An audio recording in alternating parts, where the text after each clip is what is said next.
Setelah itu kita berjanji, tadi pagi, esok hari atau lusa nanti, Garuda bukan burung perkutut, sang saka bukan sandang pembalut. Dan coba kau dengarkan, Pancasila itu bukanlah rumus kode buntut yang hanya berisi harapan, yang hanya berisi khayalan.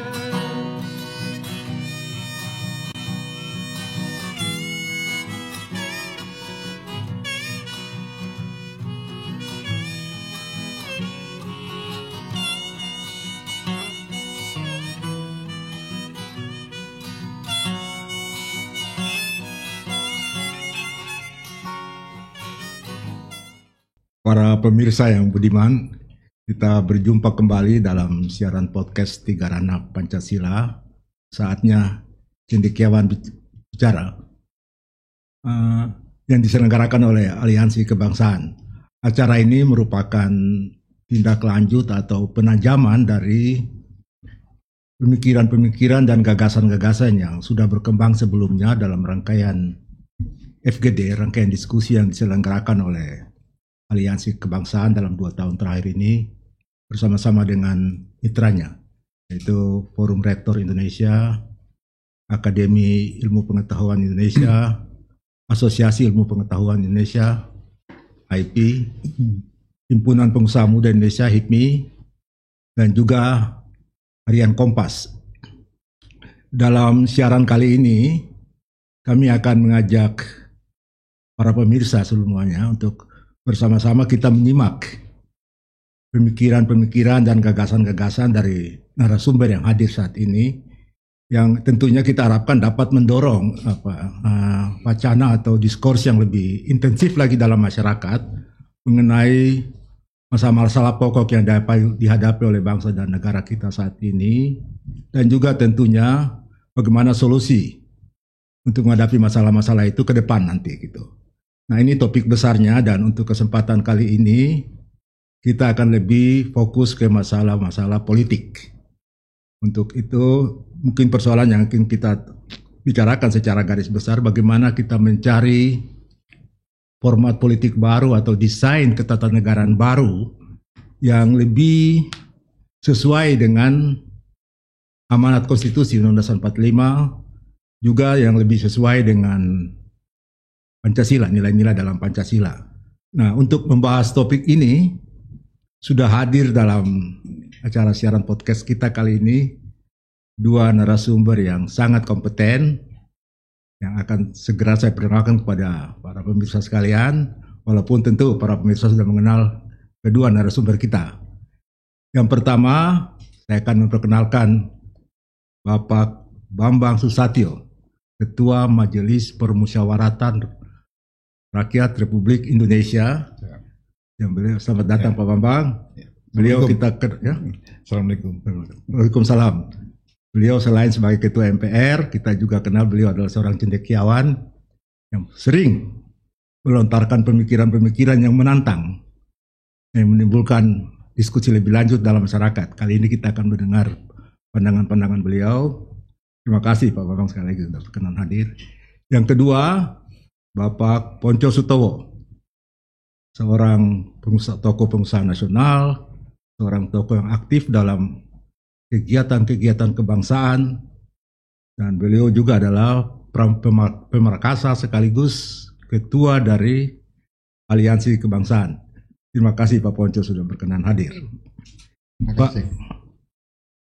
Pak Bambang dan Pak Pontjo, kita ketahui bersama bahwa format politik dan praktek ketatanegaraan kita ya sejak reformasi, sejak 4 kali amandemen konstitusi itu sudah mengalami perubahan yang cukup mendasar ya, baik dalam produk-produknya, dalam desain kelembagaannya, dan banyak lah.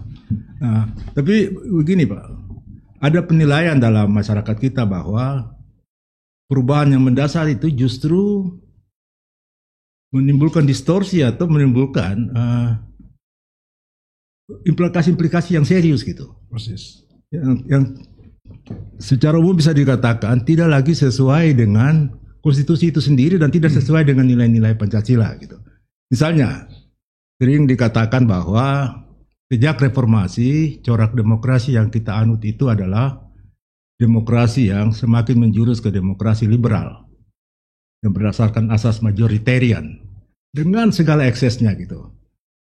Padahal kita sejak awal para founding fathers kita itu mendesain demokrasi kita adalah demokrasi deliberatif, demokrasi yang berdasarkan musyawarah atau apa dalam textbook sering juga dikatakan sebagai demokrasi konsensual. Dan itu basisnya ada kita lihat secara jelas eksplisit pada sila keempat Pancasila. Kerakyatan yang dipimpin oleh hikmat kebijaksanaan dalam permusyawaratan perwakilan. Sementara dalam demokrasi liberal yang berdasarkan asas majoritarian tadi itu, kita ketahui kan, the winners take all gitu ya. Dan ini membuat perpolitikan kita itu menjadi semakin monolitik, elitis, atau kalau dalam bahasa yang populer sekarang itu oligarkis, dikelola oleh sekelompok kecil orang gitu loh. Nah, dan corak politik yang seperti ini tentu dia cenderung mengabaikan partisipasi rakyat gitu ya. Dia mengabaikan aspek musyawarah gitu. Nah, tentu saya kira Pak Bambang, Pak Ponco dan kita semua sepakat bahwa tentu ini bukan format politik dan desain ketatanegaraan yang kita inginkan gitu. Karena tadi dia tidak lagi sesuai dengan amanat konstitusi dan nilai-nilai Pancasila. Nah, untuk itu saya akan meminta pendapat pertama kepada Pak Bambang Susatyo, kemudian nanti kepada Pak Ponco gitu. Akhir-akhir ini dalam konteks ini ya, berkembang diskurs yang kuat atau wacana kuat dalam masyarakat bahwa untuk kembali ke format politik dan desain ketatanegaraan yang benar, itu harus ada keberanian kita untuk menata ulang ini desain ketatanegaraan kita gitu ya. Termasuk menata ulang desain kelembagaan lembaga-lembaga perwakilan politik kita, termasuk MPR dan DPR. Itu. Nah, dalam mendesain ulang ketatanegaraan, corak ketatanegaraan maupun lembaga perwakilan politik kita itu salah satu yang juga sering dikemukakan dan menjadi hangat dalam pembicaraan masyarakat hari ini. Bagaimana merevitalisasi kedudukan dan kewenangan MPR. Sebagai pertama itu dia pemegang kedaulatan rakyat, kedua dia juga lembaga permusyawaratan itu yang real itu sesuai amanat konstitusi. Nah kira-kira nanti itu pertanyaan besar, saya ingin Pak Bambang menyampaikan dulu, nanti kemudian kita masuk ke lebih detail. Ya, silakan Pak Bambang. Jadi memang apa yang dikatakan tadi benar, pada prinsipnya prinsip-prinsip demokrasi yang dianut oleh kita adalah prinsip-prinsip demokrasi yang sudah tercantum ada di sila keempat. Seperti yang disampaikan tadi, rakyatnya dipimpin oleh hikmat kebijaksanaan dalam permusyawaratan perwakilan. Nah, lalu kemudian apa yang terjadi pasca reformasi? Mungkin karena euforia yang terjadi kala itu, sehingga apapun yang menjadi peninggalan Orde Baru itu dianggap salah dan keliru. Kemudian kita juga paham ketika itu situasinya sangat dipengaruhi oleh infiltrasi pengaruh-pengaruh asing yang ingin merubah pandangan sekaligus juga konstitusi kita. Dan barangkali bukan gosip lagi bahwa para perupus kita itu sangat dipengaruhi oleh masukan-masukan yang tidak saja dari kita, tapi juga dari pengaruh-pengaruh asing melalui LSM atau kepentingan-kepentingan yang ada di sini. Nah, sehingga prinsip-prinsip itu telah merubah secara fundamental sistem demokrasi dan ketatanegaraan kita. Dari sisi demokrasi, kita tidak hanya terjebak pada demokrasi liberal seperti yang disampaikan tadi, kita sudah terjebak dan masuk pada demokrasi kapitalis. Ya. Jadi tidak mungkin seseorang ini untuk menjadi bupati, gubernur, wali kota, presiden, anggota DPR, setiap tingkatan itu tanpa memiliki kapital atau uang yang mencukupi. Bahkan berdasarkan penelitian oleh KPK, untuk menjadi bupati dan wali kota itu setidaknya harus mengantongi 50-an miliar. Lalu untuk jadi gubernur 100 miliar ke atas. Lalu bagaimana untuk jadi presiden? Pasti lebih dari itu. Sama juga untuk jadi anggota DPR RI maupun untuk jadi anggota DPRD. Jadi demokrasi kapitalis sudah mengarah ke sana. Kalau ini dibiarkan, maka kita tinggal menunggu waktunya saja. Kita akan dikuasai oleh para pemilik modal. Ya.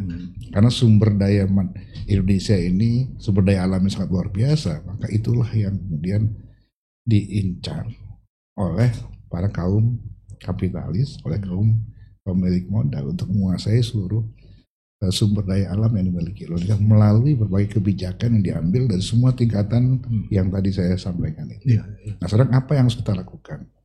Harus ada keberanian, betul, tapi harus mulai dari mana? Ya. Karena sistem demokrasi yang kita anut hari ini telah menyerahkan semua kekuasaan pada partai politik, maka dibutuhkan keberanian, kedewasaan kita semua termasuk partai politik dalam berdemokrasi dan dalam berpolitik untuk lebih sebesar-besarnya mendorong kepentingan kita sendiri atau bangsa kita sendiri ya. Untuk mendorong kepentingan sebesar-besarnya kesejahteraan rakyat.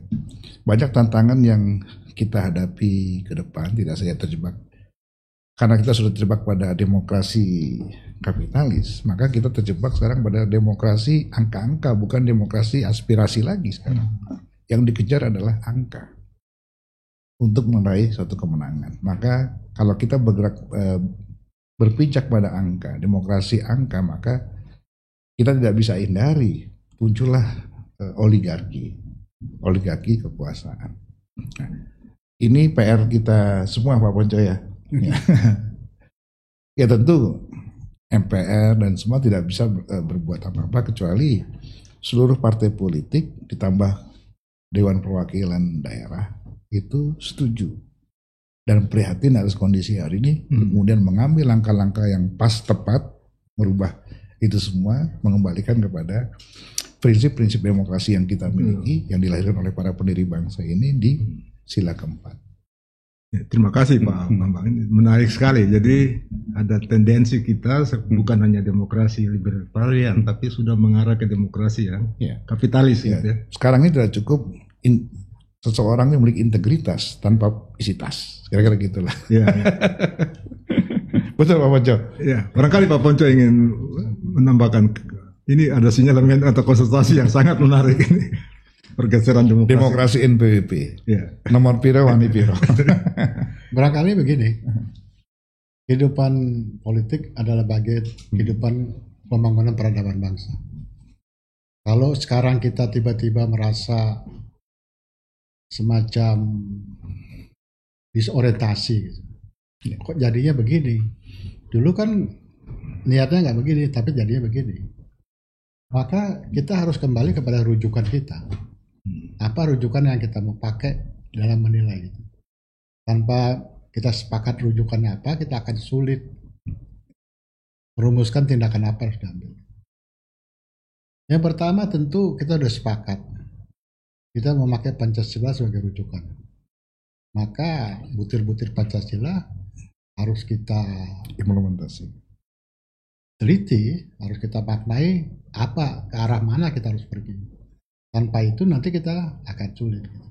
Dan kedua, menjabarkan Pancasila bukan pekerjaan sederhana, pekerjaan yang cukup rumit, cukup memerlukan pengertian, karena Pancasila itu adalah ekstraksi dari peradaban yang selama ini terbangun. Ya, kalau istilah Bung Karno itu menggali dari peradaban. Jadi dia ekstrak. Inti pokoknya peradaban itu apa sih? Untuk itu kita mesti memahami peradaban kita, apa yang terjadi di Indonesia. Itu barangkali salah satu yang harus kita lakukan. Barangkali salah satu contoh yang paling sederhana itu ada satu kehebatan dari peradaban Indonesia. Indonesia itu bangsa yang paling majemuk di dunia. Ya. Paling majemuk, tidak ada bangsa yang semajemuk Indonesia. Bangsa yang majemuk itu bersatu bagaimana caranya? Yang tidak majemuk susah, apalagi yang majemuk. Tapi kita punya suatu keunggulan, keistimewaan dari bangsa kita yang sangat majemuk ini. Bagaimana mereka menyelesaikan dispute, perselisihan di antara kita. Itu kita punya mekanisme yang unggul dan sampai hari ini unggul. Yaitu kalau kita ada masalah, kita tidak selamanya pergi ke hukum, pergi ke pengadilan, pergi ke otoritas. Tapi mekanisme yang dipakai dari mulai tingkat bawah sampai atas itu bermusyawarah. Ya. Mencari solusi-solusi yang baik terhadap itu. Musyawarah itu dilakukan bahwa setiap orang menjadi anggota musyawarah gitu.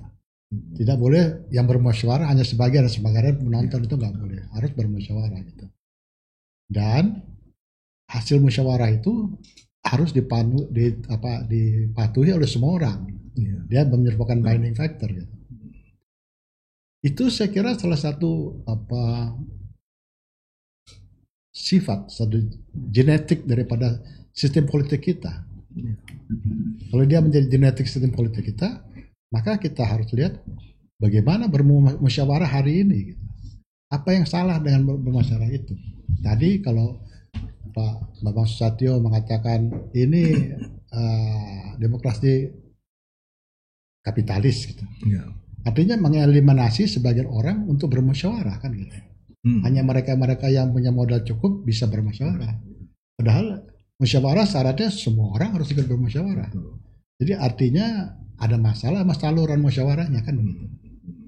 Itu yang barangkali kita harus lihat. Maka dalam menilai persoalan-persoalan ini kita harus sepakat dulu kita akan memakai Pancasila sebagai rujukan. Gitu. Dan untuk itu kita mencari caranya gitu. Kebetulan aliansi sudah membicarakan mengupas Pancasila dan kita melihat satu-satunya Pancasila bisa dikembangkan itu yaitu tidak sekedar sebagai keyakinan selama ini, tetapi juga harus menjadi logos, menjadi ilmu pengetahuan. Menjadi ilmu pengetahuan, jadi kita bisa elaborasi dan kemudian itu menjadi perilaku kita, menjadi karakter kita, menjadi etos kita. Kalau kita bicara logos, pasti kita bicara cendekiawan bisa bicara. Nggak mungkin ada logos terus cendekiawan nggak bicara. Logosnya siapa yang pakai? Itu segera itu satu soal. Jadi kalau menghadapi persoalan tren-tren kayak gini, barangkali ada baiknya para cendekiawan itu hari ini mulai melakukan pendapat. Bagaimana, ke arah mana kita harus berpergi gitu. Jangan dibiarkan semacam oh dulu karena ada kejadian ini maka terjadi kayak gini. Seolah-olah semuanya ditumpahkan kepada satu event gitu. Seolah-olah nggak ada yang bisa diperbaiki gitu. Kita menerima kemerdekaan dari Founding Father itu aset yang luar biasa. Apapun kendala-kendala kita hadapin hari ini dibanding merebut kemerdekaan itu non comparison gitu.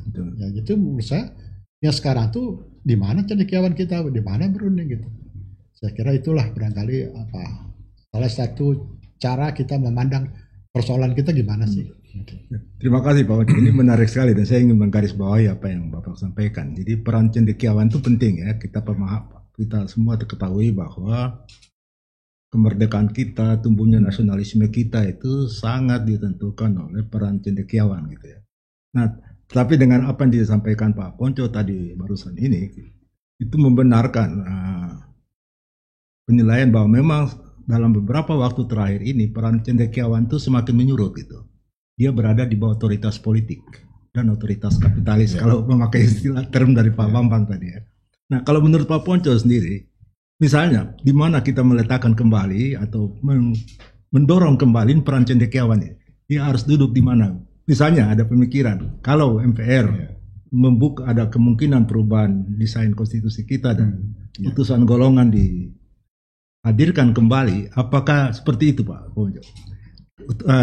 Peran cendekiawan masuk di sana di putusan golongan untuk pada satu hal dia representasi musyawarah tadi kata Pak Ponco harus semua terwakili, tapi pada sisi lain dia memberi bobot kepada produk-produk MPR gitu. Barangkali Pak Bonjo bisa lebih elaborasi itu. Terima kasih. Jadi begini, kalau kita lihat sila keempat, ada cita kerakyatan, ada cita permusyawaratan, ada cita hikmah kebijaksanaan. Setiap cita itu mempunyai konsekuensi gitu. Cita permusyawaratan tadi saya udah urai ya. Yang bermusyawarah rakyat dong semuanya. Jangan sekelompok orang bermusyawarah seolah-olah sudah selesai. Gitu. Bahwa kita punya masalah di kelompok itu tidak cukup elemennya, ya kita cari solusinya gitu. Dan yang kedua adalah cita musyawarahnya di mana gitu. Sepengetahuan saya kira tentang kami, lembaga yang didesain, institusi yang didesain itu adalah MPR. MPR itu satu institusi yang khusus Indonesia. Yang lain tempat lain beda gitu. Indonesia khusus membuat MPR sebagai lembaga permusyawaratan karena inti pokoknya Indonesia itu harus bermusyawarah gitu. Maka MPR itu tugasnya bermusyawarah. Merupakan lembaga, bukan rumah, tempatnya bermusyawarah di sini. Kita banyak ada konflik-konflik, tapi kalau sebetulnya menurut saya yang kita harus sepakati, kalau ada musyawarah besar itu harus di mana? Itu harus di MPR gitu. Yang ketiga, kita juga ada cita hikmah kebijaksanaan gitu. Kalau kita bermusyawarah itu tidak one man one vote atau based on capital gitu, tidak. Tapi juga ada kaidah-kaidah yang arif dan yang akal sehat gitu untuk menjadi tuntunan kita dalam bermusyawarah gitu. Tidak hanya bermusyawarah asal kumpul orang putusannya terserah gitu, enggak gitu. Harus kita berpikir apa yang kita musyawarahkan itu betul-betul sesuatu hasil perenungan, baik dia bijak maupun dia cerdas gitu. Oleh karena itu saya kira perlu. Dan untuk itu setiap elemen baik utusan partai, utusan daerah dan utusan golongan itu harus cendekiawan gitu. Harus punya keterangan. Tetapi lebih khusus lagi karena ada keterbatasan dari utusan partai dan utusan daerah untuk merekrut cendekiawan lebih banyak, maka peran utusan golongan itu penting untuk mampu merekrut lebih banyak lagi cendekiawan untuk berpartisipasi. Itulah pentingnya utusan golongan itu, karena kalau nanti hanya bergantung dari partai terbatas. Kalau tergantung dari wilayah juga terbatas, tapi banyak wilayah-wilayah yang penting yang bisa diwakil utusan golongan gitu. Kita menghapuskan utusan golongan itu mungkin dulu terlalu tergesa-gesa gitu. Terlalu terpengaruh oleh budaya yang tidak sesuai sama kita. Justru di kita itu kan ada dari dulu ada wise man lah yang harus selalu ikut memberikan arah gitu. Ini yang saya kira terlupakan gitu. Terlalu menganggap kalau politik hari ini go to retail gitu. jadi yang disibukkan yang retail, konsep dasarnya tidak begitu. Itu yang maka kalau kita mau lihat ini kembali, saya kira perlu gitu. Saya komentar tambahan sedikit. Mas Bambang Susatyo ini ketua MPR, tapi dia nggak bisa bicara sini sebagai ketua MPR karena ini aturan baku. Tapi beliau selain MPR juga cendekiawan. Yang kita minta tanya, Anda sebagai cendekiawan, Anda melihat apa di MPR yang bisa kita sumbangkan kepada masyarakat? Mungkin gagasan-gagasan itulah yang perlu kita lakukan. Sebab kalau kita terpaku bahwa dia sebagai otoritas jabatannya dia, tentu dia tidak bisa berpendapat. Tapi sebagai cendekiawan itu, disitulah barangkali kita bisa lihat ada kesempatan-kesempatan kita untuk mencari solusi gitu, mencari terobosan gitu. Dan itu sejarah menunjukkan selalu bahwa cendekiawan kita tuh selalu datang pada saat yang kritis. Dia datang dengan solusi-solusi yang luar biasa gitu. Itu kita harapkan sekarang kalau kita anggap sistem politik kita pakai tanda petik krisis begitu, maka mesti ada terobosan. Terima kasih Pak Bonjo. Ini bola sudah dilempar Pak Bambang Susatyo ini ya. Akan banyak pekerjaan rumah untuk Pak Bambang yang kita harapkan menjadi legacy sebelum masa bakti ini berakhir. Tetapi saya kira kembali ke Pak Ponco tadi ya, saya kira ini perlu ditanggapi oleh Pak Bambang ini, bahwa genetik politik kita itu musyawarah gitu ya. Dan musyawarah itu memang itulah perwujudan konkret itu. Ya, kita amanat dari sila keempat Pancasila, dan perwujudan konkret itu adalah lembaga MPR gitu loh. Dan kalau kita lihat dalam textbook itu, lembaga MPR itu sesuatu yang genuine, tidak ada di modelnya di berbagai negara lain di dunia gitu. Itu hanya ada di Indonesia, dan itu hasil pemikiran cemerlang dari para founding fathers kita gitu. Setelah mereka pelajari sistem liberal, sistem sentral komunis, demokrasi, mereka menemukan suatu yang genuine, musyawarah mufakat gitu ya. Nah, itu persoalan kita sekarang itu. Tapi sekarang tadi karena sejak amandemen 4 kali amandemen konstitusi, perubahan-perubahan politik pasca reformasi itu, nilai-nilai ini, spirit ini semakin terdistorsi gitu. Nah, untuk kembali ke sana gitu, kembali ke semangat awal, ke cita-cita awal itu, saya kira itu yang tadi sudah disampaikan oleh baik Pak Bambang juga Pak Ponco itu. Bagaimana kita kembali mereposisi atau merevitalisasi MPR ini. Karena memang dialah ya itu perwujudan dari sila keempat itu gitu, demokrasi deliberatif berbasis pada musyawarah gitu, atau juga sering disebut demokrasi konsensual.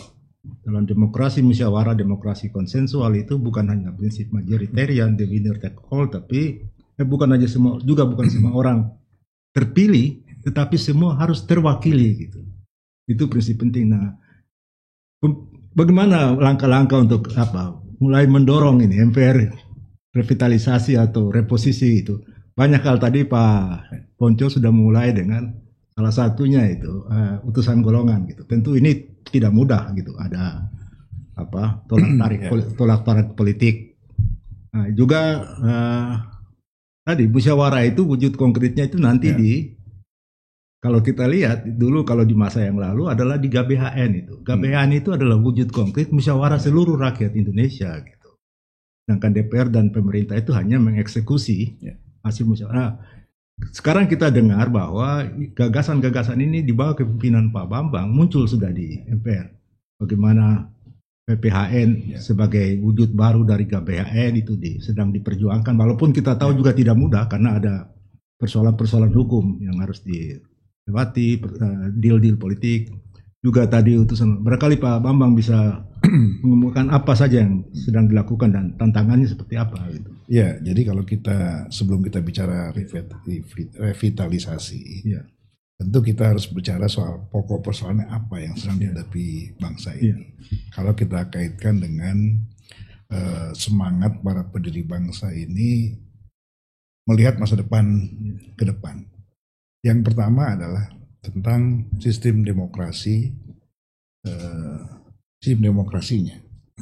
Apakah sistem demokrasi kita hari ini masih sesuai dengan semangat para pendiri bangsa kita? Tentu kalau kita mengacu pada sila keempat, ini sudah menyimpang jauh.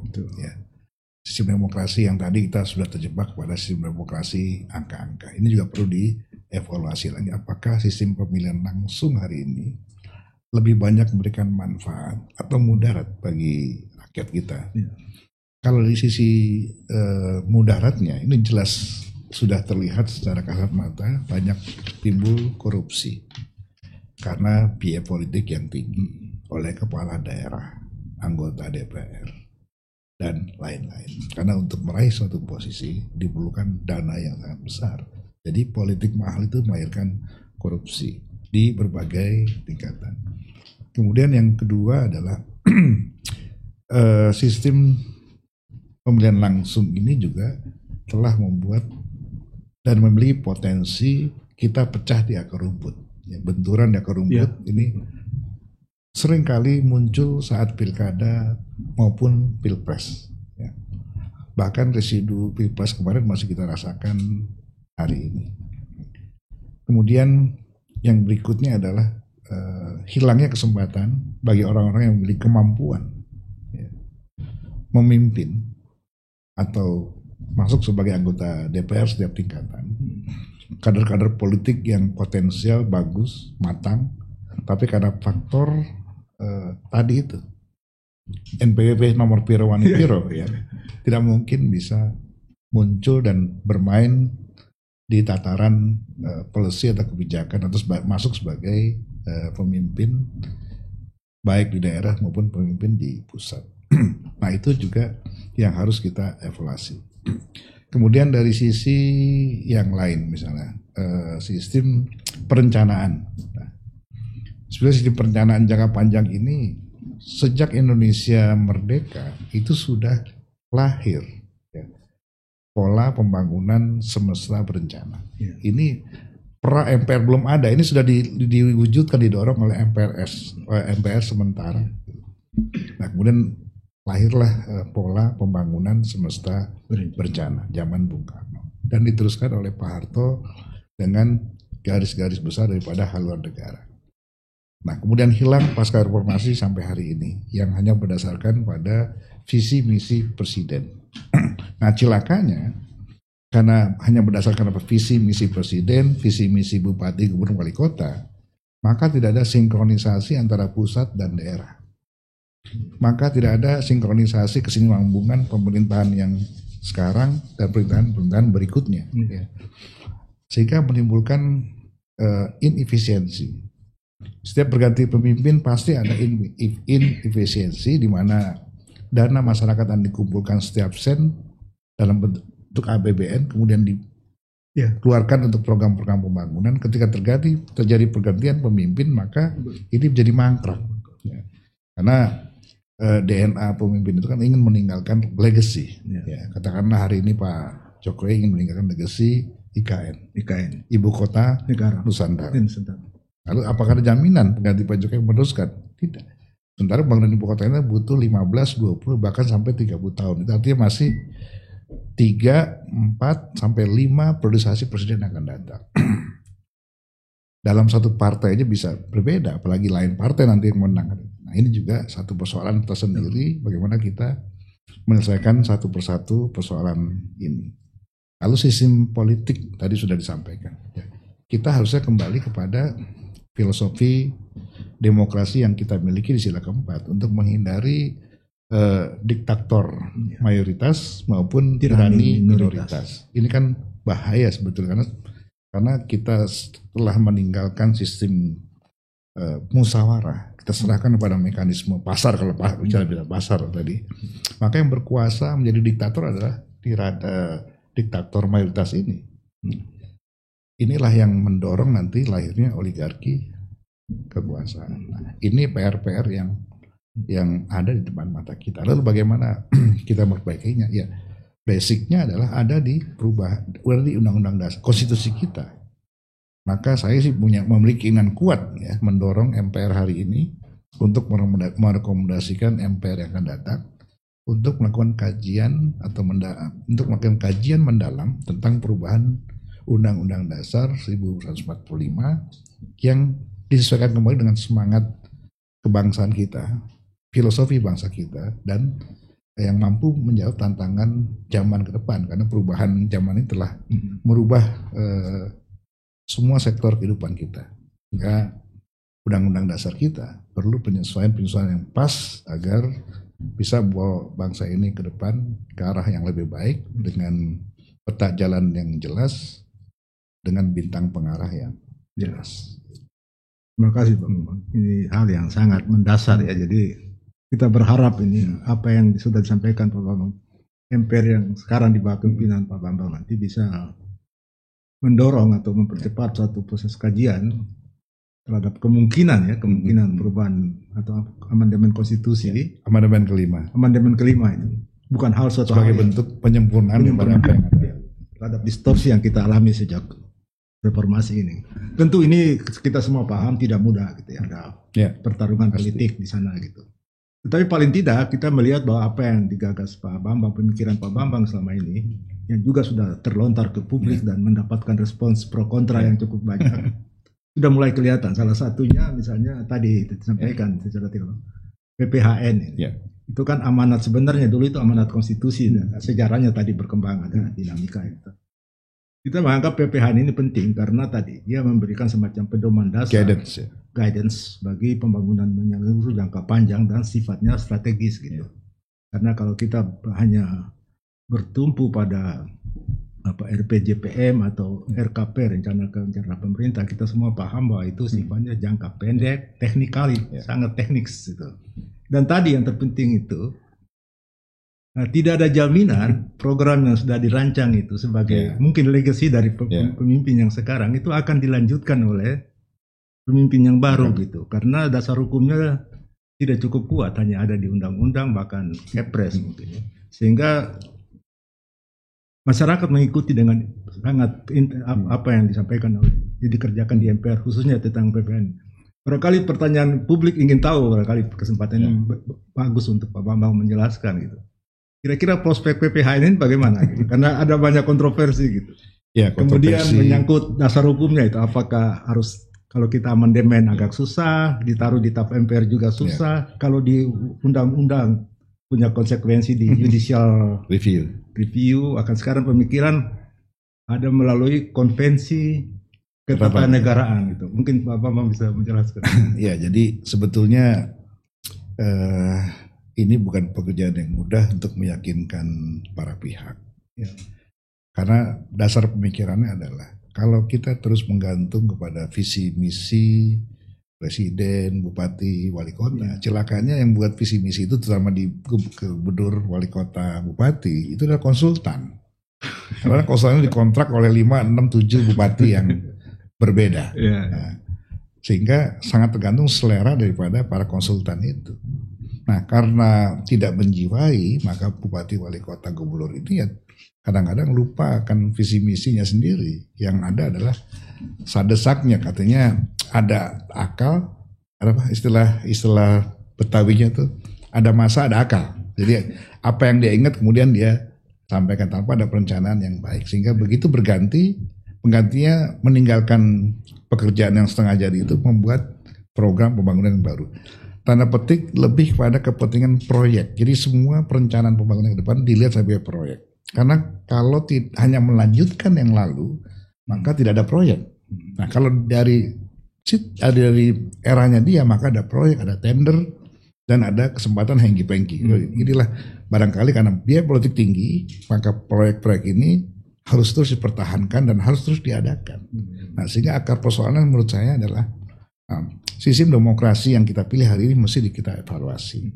Nah, di samping kita sambil paralel mewujudkan pentingnya kita memiliki panduan jangka panjang yang namanya PPHN. Memang tantangan sangat berat, terutama meyakinkan teman-teman dari partai-partai, kelompok DPD, sulit. Makanya kemarin apalagi situasi politik yang cenderung memanas menjelang tahun politik, sehingga rencana amandemen terbatas ini tidak lagi memungkinkan untuk kita lanjutkan. Kemarin kita sepakat untuk tidak menghadirkan PPHN tanpa melalui amandemen karena situasi yang tidak kondusif, sehingga dicarilah alternatif amandemen melalui konvensi konstitusi agar tetap berada dalam posisinya di atas undang-undang.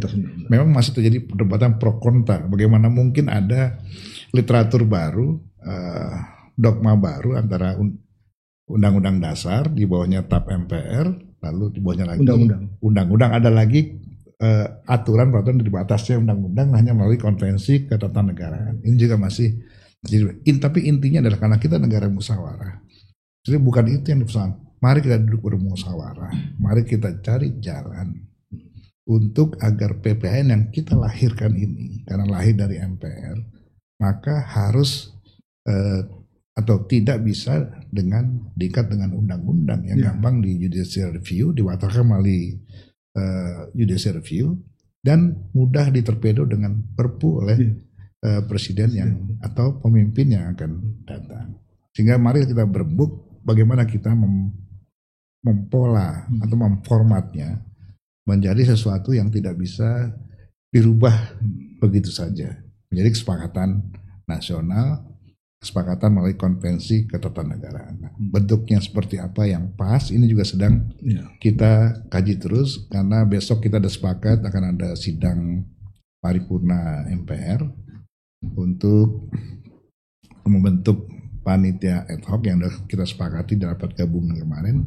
Nah, panitia ad hoc inilah yang melanjutkan hasil kajian Badan Pengkajian MPR yang kemarin sudah kita terima tentang PPN ini untuk ditindaklanjuti oleh panitia ad hoc ini di pembahasan tingkat pertama. Lalu nanti pembahasan tingkat kedua meminta pandangan daripada fraksi-fraksi yang ada maupun kelompok DPD, dan sekaligus juga kita mendapat gambaran dari hasil kerja panitia ad hoc seperti apa sih PPN yang kita inginkan ke depan, yang tidak detail tapi sifatnya filosofis, ya, yang bisa terhadap capaian-capaian kita ke depan, sehingga setiap pemerintahan ada guidance-nya, tidak bisa berubah setiap pergantian pemimpin. Nah, baru nanti di pembahasan ketiga barulah kita putuskan apakah itu kita terima sebagai suatu ketentuan yang di atas undang-undang kekuatan hukumnya. Terima kasih Pak Bambang. Sekedar masukan saja ya, problem kesulitan kita tadi, mana basis legal dari PPHN ini ya. Tadi Pak Bambang sudah menguraikan salah satu alternatif itu konvensi ketatanegaraan. Mungkin bisa keliru, tapi seingat saya Pak, konvensi ketatanegaraan kita itu sudah kita mulai sejak awal kemerdekaan sebenarnya. Ketika proklamasi kita belum punya parlemen gitu. Dan untuk ada parlemen harus ada pemilihan umum dan ada partai-partai gitu. Dan waktu itu Pak Hatta sebagai wakil presiden sudah mengintrodusir konvensi ketatanegaraan yang pertama kali melalui maklumat X itu. Itu konvensi ketatanegaraan pertama gitu. Bentukan partai-partai sebagai basis untuk mengisi parlemen. Dan waktu itu karena parlemen belum ada, kita punya KNIP itu. KNIP. Ya, jadi ini sekedar masukan saja untuk KIP ya. KNIP, Komite Nasional Indonesia Pusat. Parlemen pertama. KNP. Jadi itu konvensi ketatanegaraan untuk mengatasi problem hukum apabila terjadi ada kebutuhan KNIP ini yang melahirkan MPR ya, kemudian dan seterusnya gitu, parlemen awal gitu. Jadi artinya bukan hal baru. Gitu. Jadi konvensi ketatanegaraan itu sebenarnya bukan hal baru bagi perjalanan bangsa ini. Kalau kita melihat sejarah pendirian bangsa. Nah, sekarang persoalannya banyak orang yang alergi kan gitu aja. Yang tidak mau menerima suatu kenyataan kita ini harus ada langkah-langkah perubahan, bukan perubahan ke depan, tapi kita melihat perubahan, kita punya filosofi sendiri yang bisa menjamin bangsa ini tetap utuh dan bersatu. Karena kalau kita biarkan bisa memiliki potensi yang pecah. Nah, titik yang paling rawan itu adalah di pemilihan langsung. Kita seringkali pecah ribut di akar rumput karena pemilihan langsung, baik di pilpres maupun di pilkada. Kalau pileg sedikit, tapi yang paling sering adalah di pilkada dan pilpres. Kalau kita lihat pengalaman beberapa negara yang kemudian pecah, itu kan dari hal-hal yang sepele, yang kecil seperti ini yang menggesek antar kelompok. Ya, seperti Uni Soviet, 70 tahun merdeka, sekarang udah pecah menjadi 15 negara. Begitu juga Yugoslavia, 74 tahun merdeka, pecah menjadi 5 negara. Nah, kita 70 tahun merdeka, kita masih tetap dalam bingkai NKRI. Nah, potensi bibit perpecahan ini harus kita matikan dari sekarang. Salah satunya adalah tadi sistem demokrasi yang kita pilih yang memiliki potensi memecah belah kita, karena melahirkan kelompok identitas, kedaerahan, agama, macam-macam lah bisa, dan itu selalu membentur-benturkan di antara kita sendiri. Gitu. Terima kasih Pak. Pak Ponco, barangkali kaitan dengan apa yang disampaikan Pak Bambang tadi. Saya ingin kembali, tadi Bapak sampaikan bahwa musyawarah itu genetik politik kita gitu ya. Dan itu perwujudan konkretnya itu adalah MPR sebenarnya gitu, yang sudah diamanatkan oleh dalam, kalau kita ikuti pembahasan di BPUPKI sampai ke PPKI itu sangat jelas mengapa MPR itu ada dan mengapa prinsip musyawarah itu menjadi penting. Jadi tadi Pak Ponco garis bawahi sebagai genetik politik kita gitu. Dan MPR itu, nah dalam kaitan untuk memperkuat atau merevitalisasi, mereposisi peran MPR ini, tadi Pak Bambang sudah menyebutkan Saya ingat bahwa Pak Ponco sering menyatakan bahwa MPR itu harus menjadi lembaga perwakilan yang inklusif.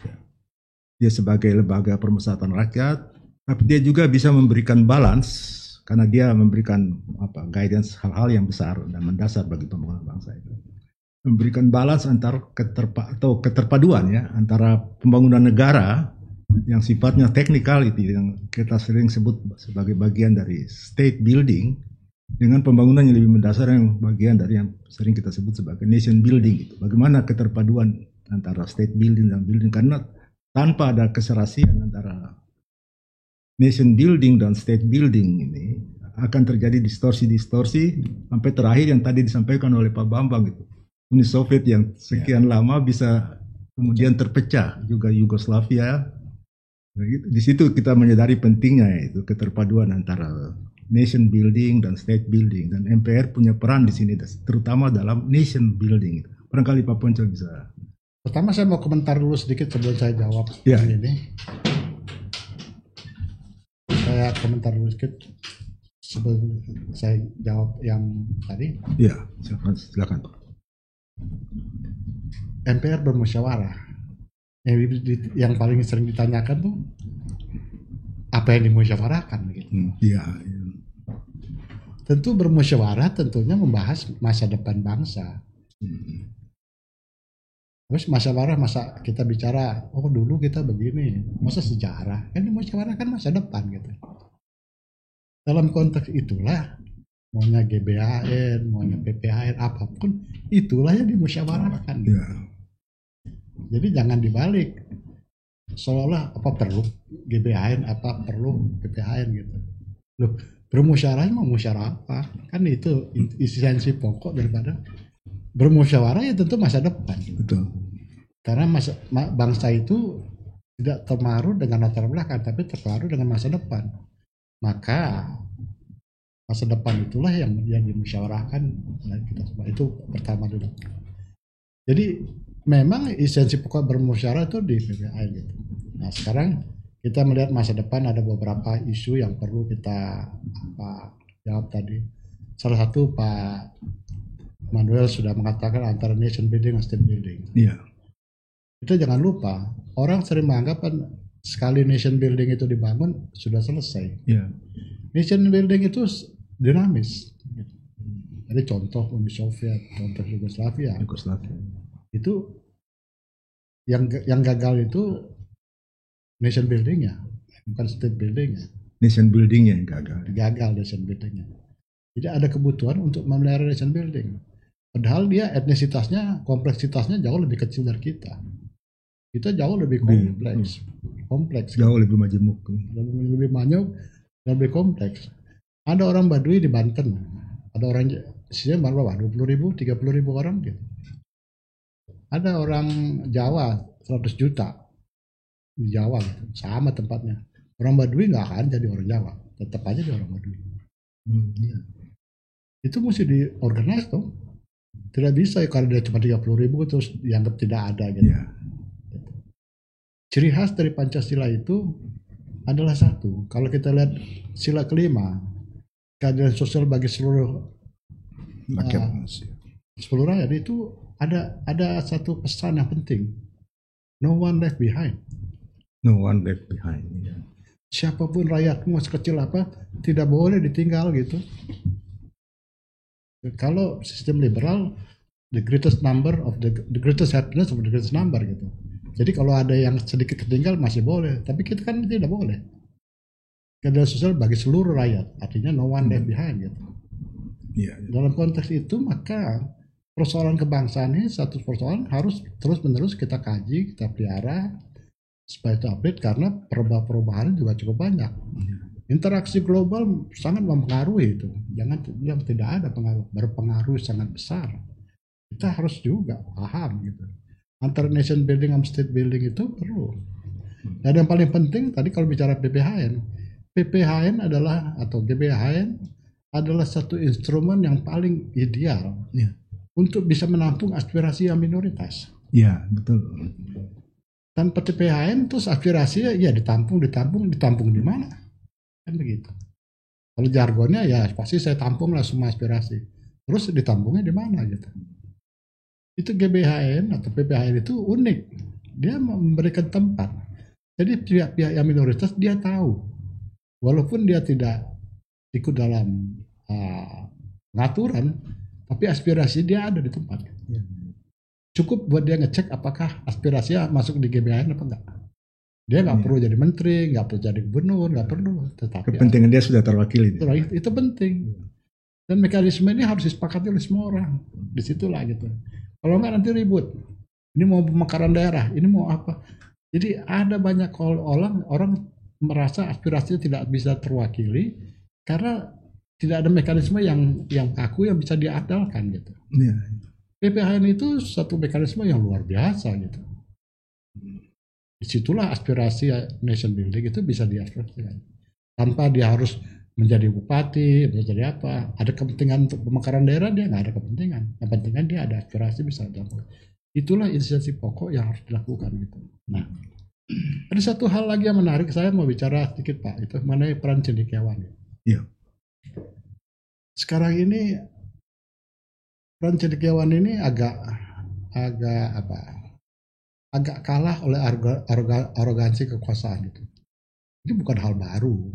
Dulu di kerajaan-kerajaan di Eropa juga pengaruh arogansi gereja begitu besar, memberikan konflik-konflik yang berkepanjangan gitu.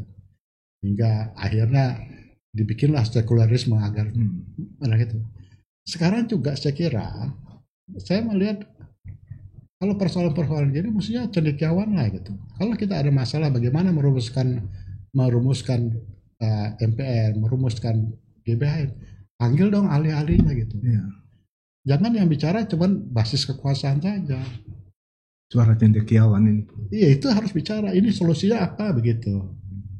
Tidak boleh hanya pikir-pikir, oh yang berkuasa si A, ya dia yang berhak memutuskan. Tidak begitu.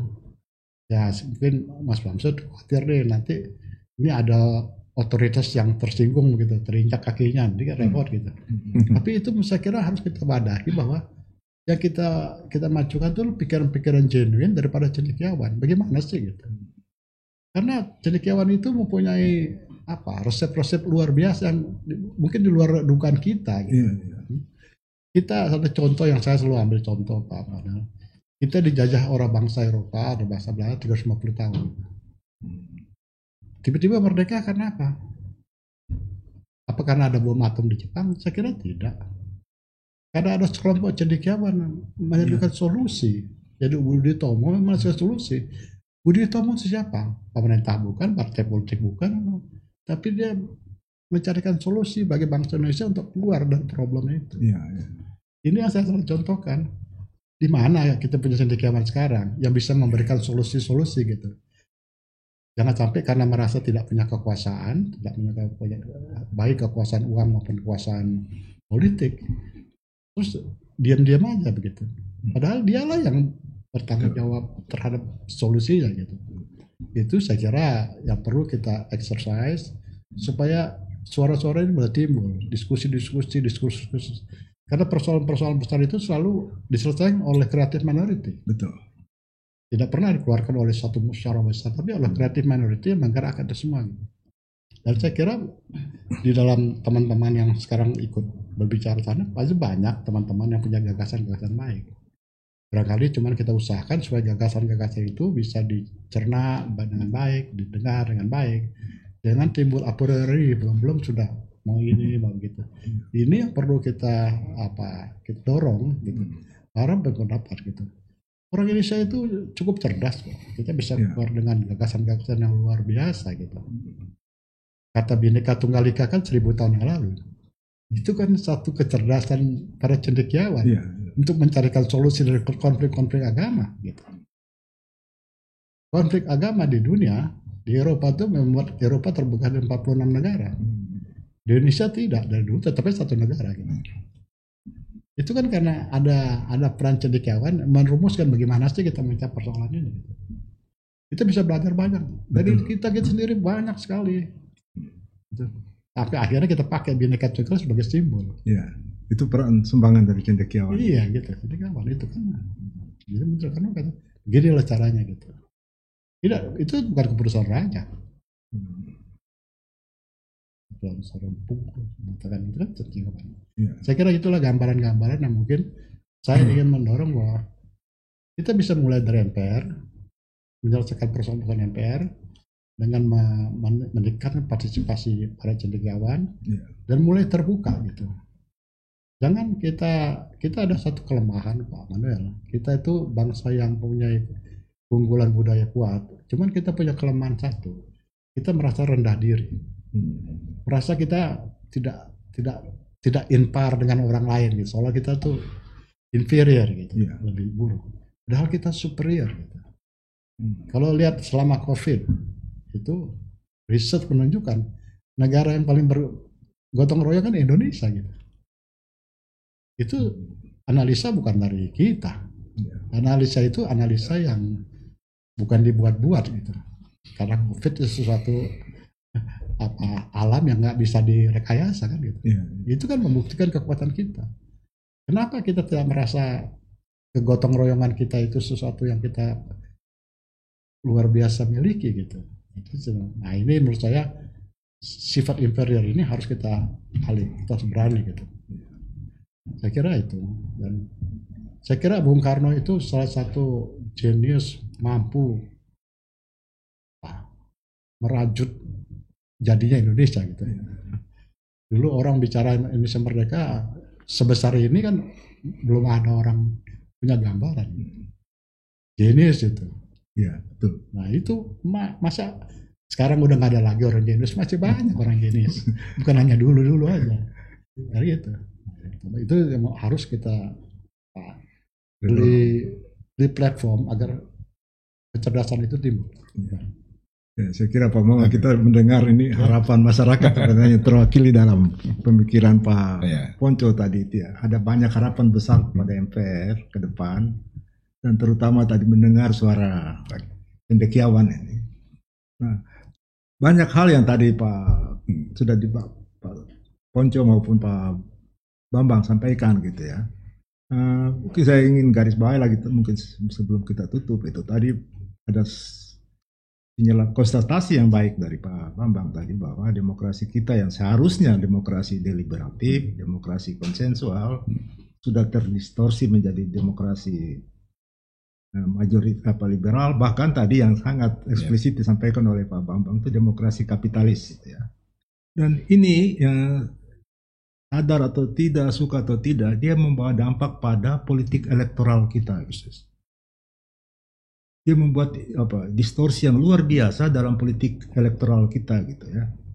Tadi Pak Bambang secara sudah menyampaikan juga itu bahwa akhirnya pola demokrasi kita, pola keterwakilan kita, lembaga-lembaga DPR kita sebagai representasi keterwakilan rakyat itu terdistorsi oleh politik elektoral sebagai turunan dari demokrasi yang kapitalis tadi gitu.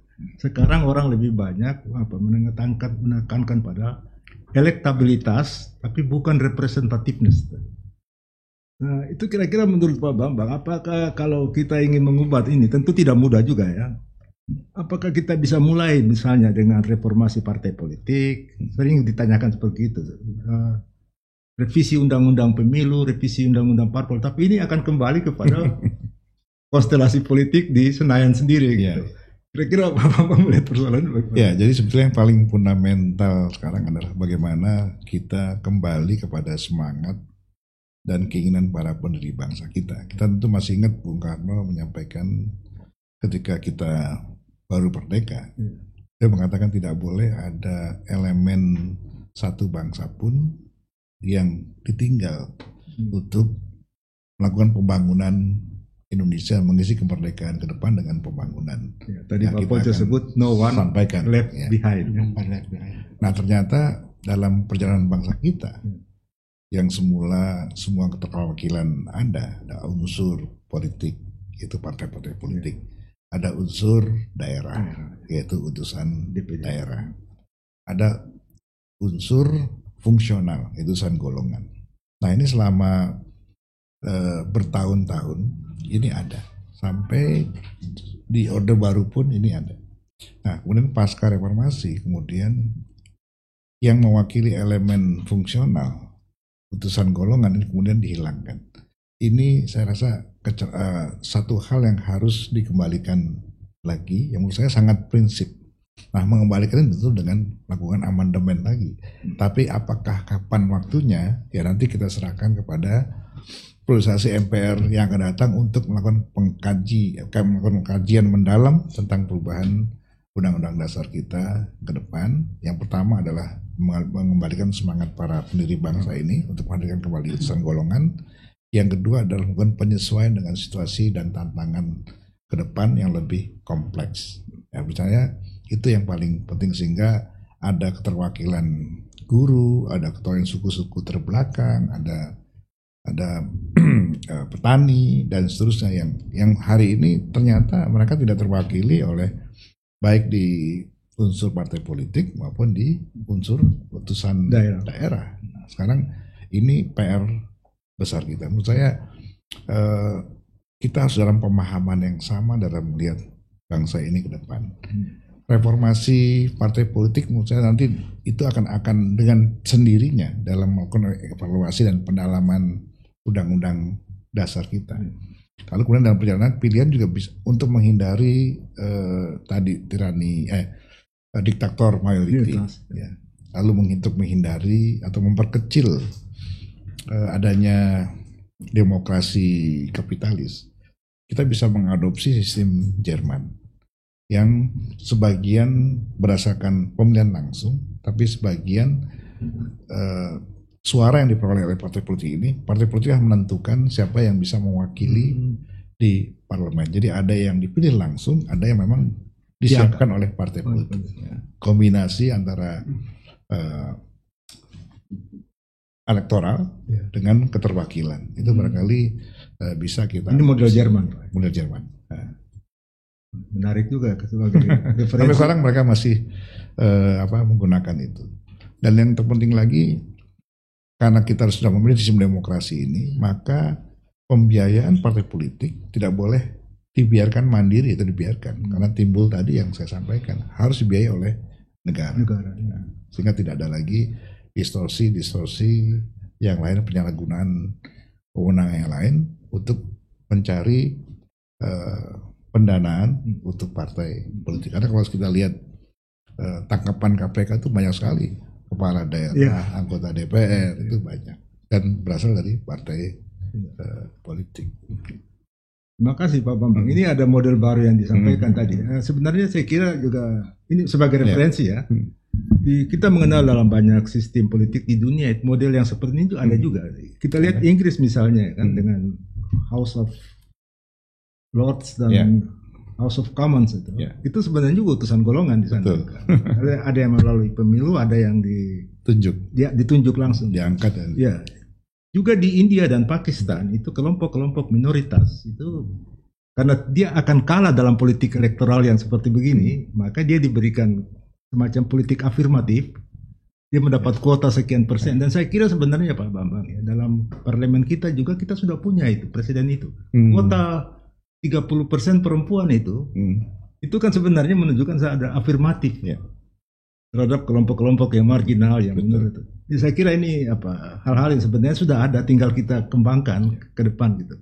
Tapi menarik sekali Pak Bambang, Pak Ponco, perbincangan kita kali ini banyak hal-hal mendasar gitu. Barangkali sebelum kita tutup, barangkali Pak Ponco ada pemikiran bagaimana, ada pesan-pesan lah. MPR yang ideal kira-kira itu yang seperti apa, yang tadi acuan kita jelas, sila keempat Pancasila itu, kerakyatan yang dipimpin oleh hikmat kebijaksanaan dalam proses. Kira-kira harapan Pak Ponco MPR ke depan seperti apa? Begini, barangkali pertanyaannya sedikit teknis gitu. Ya. Mas Bamsud, selain Anda dari sekian ratus anggota MPR, ada berapa sih yang punya kepedulian tinggi? Saya yakin mayoritas itu. Ya, gitu. Cuman belum di-exercise aja. Belum di-exercise. Ya karena mereka masih takut sesuatu yang nanti ini di luar kebijakannya partai gitu. Belum tentu partainya bertentangan, tapi karena tidak ada yang menginisiatif, diskusi itu tidak ada. Betul. Banyak orang pinter-pinter di MPR, nggak mungkin nggak pinter-pinter gitu. Ya, saya cukup lama dari 83 sampai 98 di MPR gitu, lama cukup di MPR. Dan saya merasa saya nggak paling pinter, paling bego lah paling gitu. Saya yakin pasti banyak orang-orang cendekiawan di sana. Hanya bagaimana kita mengeksersis, ada diskusi, ada itu, supaya ini menjadi realitas gitu. Jangan tidak cukup hanya dari luar saja, internal MPR sendiri mestinya ada satu dinamika yang kita bisa ajak, bisa bicara gitu. Bagaimana sih masa depan gitu. Yang kedua tentu tadi cendekiawan, makanya aliansi itu memakai forum rektor. Forum rektor itu bukan rektornya bercendekiawan, tapi forum itu alamat untuk kita cari cendekiawan di Indonesia itu melalui rektor, tolong cari cendekiawan gitu. Forum rektor cendekiawan gitu, itu perlu. Gitu. AIP, Akademi Ilmu Pengetahuan. Asosiasi Ilmu Politik. Orang yang bergelut mengenai politik, sistem politik ini di negeri mana, sistem politik dia hafal semua itu, punya alternatif gitu. Keberanian kita untuk memilih alternatif aja cuman gitu. Kalau bumbunya udah cukup, tinggal kokinya aja. Gitu. Saya kira nanti kita lihat tokoh-tokoh kita yang saya kira akan ada lah, timbul ada untuk mencari solusi-solusi gitu.